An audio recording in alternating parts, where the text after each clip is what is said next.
चिदानंदम की egg omelette चाट दुकान। शाम का समय, दुकान पर ग्राहकों की भीड़ है। वीरू बहुत तेजी और स्टाइल से तवे पर ऑमलेट बना रहा है और चाट मिला रहा है। चारों तरफ धुआं और मसालों की महक है। मालिक चिदानंदम गल्ले पर बैठा ग्राहकों से पैसे ले रहा है।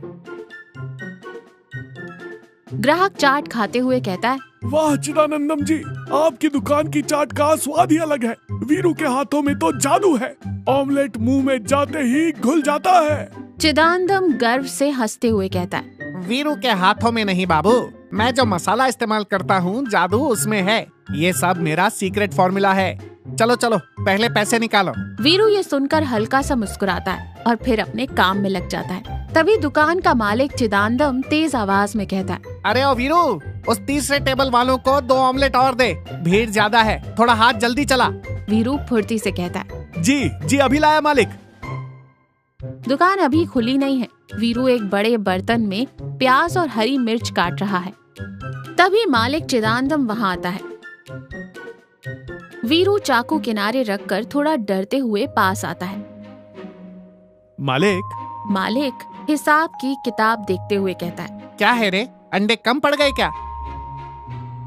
वो नहीं मालिक, कल मैं काम पर नहीं आ पाऊंगा, मुझे एक दिन की छुट्टी चाहिए थी। मालिक गुस्से से किताब बंद करते हुए कहते हैं, अभी छुट्टी? दिमाग खराब है तेरा? तू मेरी दुकान का इकलौता रसोइया है। तू छुट्टी करेगा तो ऑमलेट कौन बनाएगा, चाट कौन बनाएगा? इतनी भीड़ के सीजन में तेरा छुट्टी मांगना बिल्कुल ठीक नहीं है। कोई छुट्टी नहीं मिलेगी, चुपचाप जा और प्याज काट। आमतौर पर छुट्टी न मिलने पर लोग उदास होते हैं, लेकिन वीरू के चेहरे पर एक अजीब सी राहत नजर आती है। वो बिना कुछ कहे चुपचाप जाकर प्याज काटने लगता है।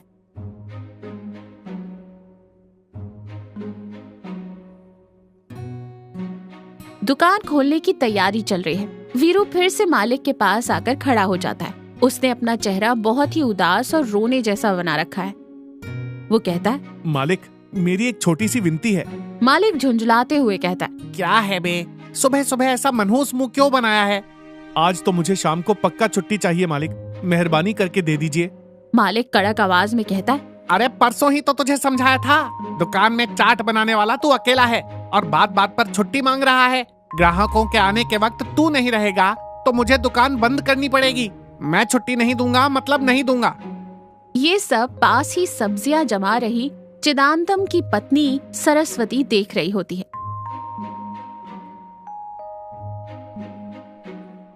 वो धीरे से चिदानंदम के पास आती है और कहती है, अजी सुनिए, क्यों उस पर इतना चिल्ला रहे हैं? देख नहीं रही, रसोइया होकर रोज छुट्टी मांग रहा है। बेचारा कामचोर तो नहीं है ना, धुएं और आंच में सुबह से रात तक खड़ा रहता है। क्या पता घर में कोई जरूरी काम हो, क्या कोई बीमार हो। एक बार प्यार से पूछ तो लीजिए। एक शाम छुट्टी देने से कोई पहाड़ नहीं टूट पड़ेगा। हम थोड़ी देर दुकान बंद कर देंगे। ये सुनकर चिदानंदम थोड़ी देर सोचता है। उसे सरस्वती की बात सही लगती है।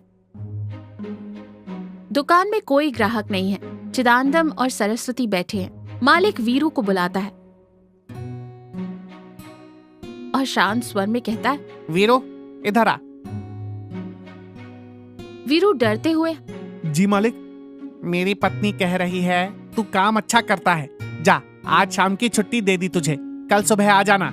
छुट्टी मिलने पर खुश होने के बजाय वीरू का चेहरा एकदम उतर जाता है। वो बहुत घबरा जाता है।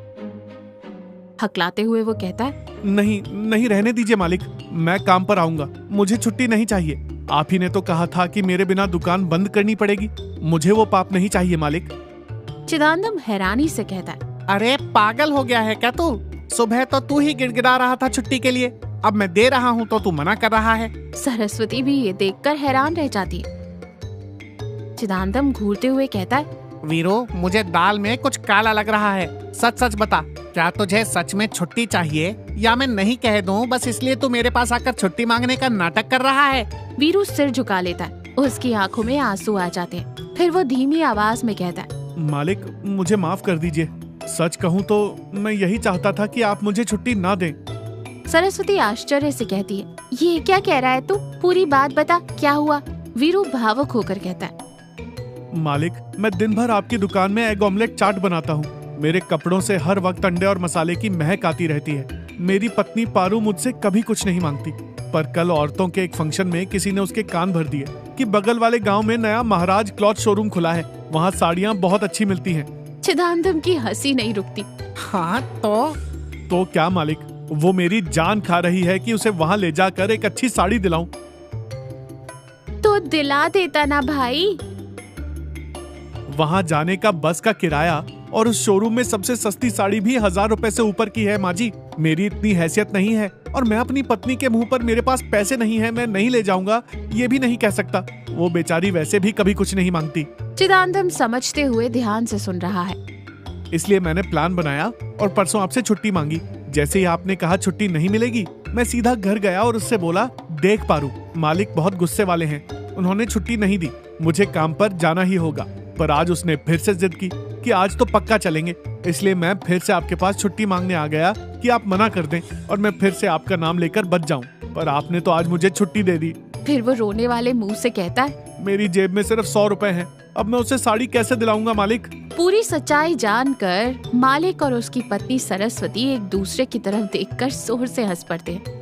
अरे ओ बेवकूफ, पत्नी को साड़ी दिलाने का प्यार तो मन में पूरा है पर जेब खाली है, और इस चक्कर में तूने मुझ बेचारे मालिक को बीच में बलि का बकरा बना दिया। सरस्वती भी हंसते हुए और तरस खाते हुए कहती है, अरे बेचारे को ऐसे मत चिढ़ाइए, उसकी भी अपनी मजबूरी है।